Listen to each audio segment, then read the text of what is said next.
22 रजब का वाक़िया इमाम जाफर सादिक से संबंधित। इस्लामी तारीख में 22 रजब का दिन बहुत अहम माना जाता है।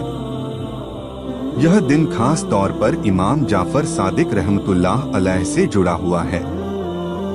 मुसलमान इस दिन नियाज, फातिहा और दुआ का एहतमाम करते हैं और अल्लाह से रहमत व बरकत की दुआ मांगते हैं। कहा जाता है कि इमाम जाफर सादिक हजरत अली की नस्ल से थे और अहले बैत में उनका बहुत ऊंचा मकाम है। आप इल्म, तकवा, सब्र और इंसाफ की मिसाल थे। आपके ज़माने में हालात बहुत मुश्किल थे। जालिम हुक्मरान, फितने और नाइंसाफी आम थी। ऐसे दौर में इमाम साहब ने लोगों को दीन की सही तालीम दी और सब्र व सच्चाई का रास्ता दिखाया। 22 रजब के वाक़िए के बारे में मशहूर है कि एक बार एक बहुत गरीब आदमी इमाम जाफर सादिक के पास आया। उसके पास खाने तक का इंतजाम नहीं था। वह रोते हुए बोला कि उसके घर में कई दिन से चूल्हा नहीं जला।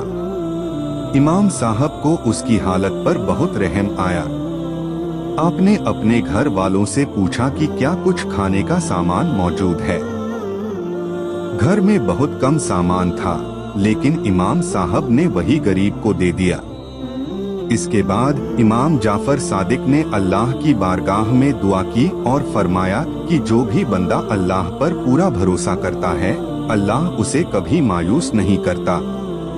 कुछ ही देर में अल्लाह की रहमत से ऐसी बरकत हुई कि इमाम साहब के घर में भी रिज़्क आ गया और उस गरीब की हालत भी बदल गई। इसी वजह से लोगों में यह यकीन मजबूत हुआ कि 22 रजब को नियाज देना, भूखों को खाना खिलाना और दुआ करना बहुत बरकत वाला अमल है।